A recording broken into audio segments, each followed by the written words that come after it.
Hello, my name is Glenn Dyer, and you are watching a Dyer-Situation. Today we're seeing Manchester by the Sea. Anyone have thoughts on Manchester by the Sea? My dad said it was doing well. What is this movie? Never heard of it. I think I've heard good things about it from, like, one friend, but yeah, I guess this is going to be our Brooklyn slot of this day, isn't it? I hope it's as good as Brooklyn. Yeah, that's it. The second movie, and it's some sort of drama, and I'm hoping it's a good one. Yeah, Same. drama which we don't know the plot of. I kind of do. Sort of in the same boat as Brooklyn as well, where I have absolutely no idea what the hell this movie is, and I've never heard of it until we got here. Yeah. Well, let's hope it turns out the same way, because Brooklyn was good. Yeah, Brooklyn. Great. Yeah, I just hope I'm not overhyping it that way. Yeah. Yeah. Yeah, it sounds like this is going to be a bit more dramatic than Brooklyn. Like, from what I know of the premise, it sounds a bit more heavy. I have no idea what the premise is. Can you elaborate on that a little, maybe, or? Do you want to know right now? Well, I'll wait. Yeah, okay. We'll be surprised. Hopefully it's great. Yeah, Future! Hopefully it's satisfying. a surprise. Alright, time warp! And I'm back. So, guys, what did you think of Manchester by the Sea? I liked it. It was nice. really good. I loved it. It got darker than I expected. It was pretty good, and it was pretty funny at times. Yeah.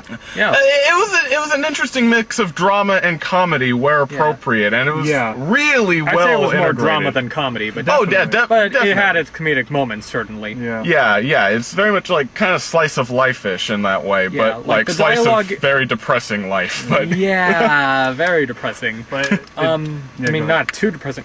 But yeah, like the dialogue in this movie felt very real, like very natural. definitely. Like, for some reason, the bit where it started to sink in for me is when they were talking about Star Trek. Yeah. Yeah, for some reason that did kind of feel like a bunch of real jackasses having a real oh conversation. yeah. So Yeah. explain that scene, kind of. Some of them, like the son and a couple of his friends or more so the two friends are debating about why you don't like Star Trek? What are you talking about, motherfucker? Yeah, they They ran to each other about no, Star Trek's great or something like that. And yeah, it felt real. It felt like it felt realistic. Oh, and Yeah. the main character, and his whole story. I mean, the transitions. You don't. At first, it takes a while to understand where they're switching timelines. Yeah, that took a while. Yeah, but once you find, especially when you're still getting introduced. Yeah, to these so the people. movie is basically cuts fat back and forth through time in order for dramatic effect, basically. but it doesn't give you subtitles to say when it's happening. You just have to figure it out on your own. So it actually expects the audience.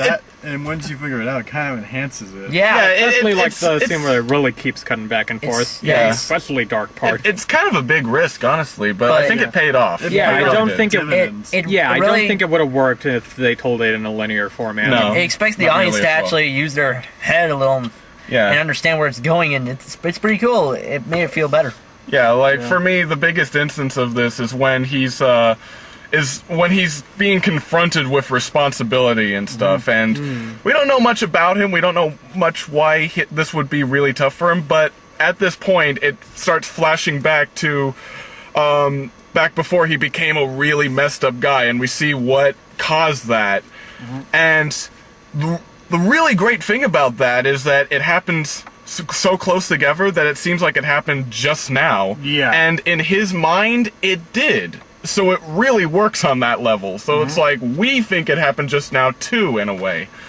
And that's why you can't get over it. Right. Whereas if it had been in a totally linear fashion, well, that happened an hour ago. That's really terrible, but still, we're starting to think maybe you should get over it. But, when it's framed like this, it's a lot clearer. Especially for one certain scene around the end point where it's like... I think I know what you mean. It's like, holy fuck, this is not fun in his head. Yeah. Yeah, a lot of great dialogue, a lot of great character I moments. Can't beat it. Great. And that was a good line. That was a great line. Yeah. That was a good quote. Yeah, and the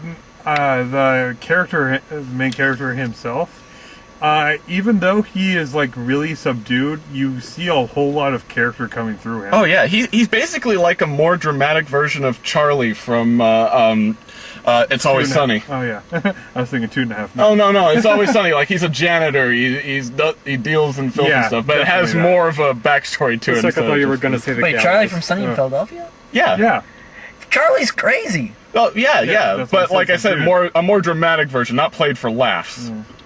So a more serious kind of Charlie. Yeah, definitely. yeah. The look I can see, yeah, he definitely feels. Except for that one moment when he starts stuttering, like I'm like, okay, you're overusing that a little bit. It did make it clear that he was struggling, like when he's confronted with that one person who made him go that way. You really see him struggling, like you see the pinnacle of Well, it. she didn't make him go that way, but yeah. Yeah, but the memory just kept putting him. You finally see just how just he can't put up with thinking of the past. He wants to get away. Yeah, it's a lot of great symbolism. Definitely. Not like super in your face about it either. And It's subtle, and you have to think about it. Very subtle. Like there's this one scene I can think of towards the beginning where this lady she gets bumped and spills her beer onto him, and she's like, of course she's using this as an opportunity to kind of try and pick him up, but he's not going for it. But the subtle thing about it is that she was bumped by the person sitting next to her, and that made her drop her beer. And later we see her like sitting alone, and she's sitting next to the person, suggesting that it's her friend. Right. And it was set up by her as like a wingman type thing. So it's like they didn't in any other movie that was half as competent. They would just say like, "Oh, thanks, friend, for helping me with that." Like, because we're stupid and we wouldn't be able to tell. But in this, like, it's in the background. You don't really need to know that, but it's still there. It was very well Yeah. put I'm trying together. to remember that.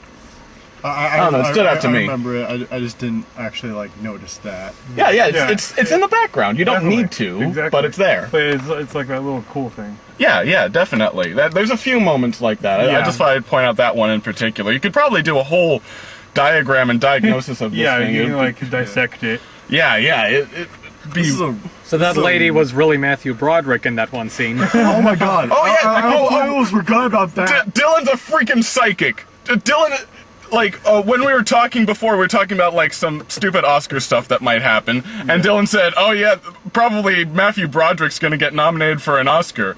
And then in this movie, he happens to appear most of the way through in a dramatic role. Yes. He's not gonna get nominated. Just It's a for very one small scene. It's a very small part. He's not only gonna there get for like nominated 3 minutes. I was, Yeah, yeah, but They mentioned him in the opening credits. But still, just the very fact that he just shows up in this dramatic film at the very end of the year, which is Oscar bait season. Yeah. Of like, wow. Wow. I was more surprised just that he would appear. It's like, oh, hello, Matthew Broderick. Did you not see his name during the opening credits? I did not. Okay, No. maybe because we were closer up, but yeah, I noticed. I don't.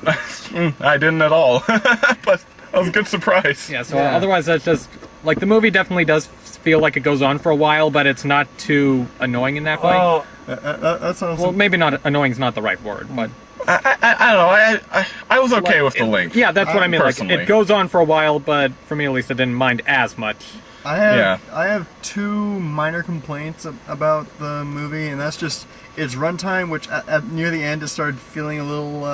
I started feeling a little restless and antsy, a bit for me too. and also the music kind of felt a little much in some. Yeah, definitely that part at the station. Yeah, that Definitely. was a little much to me.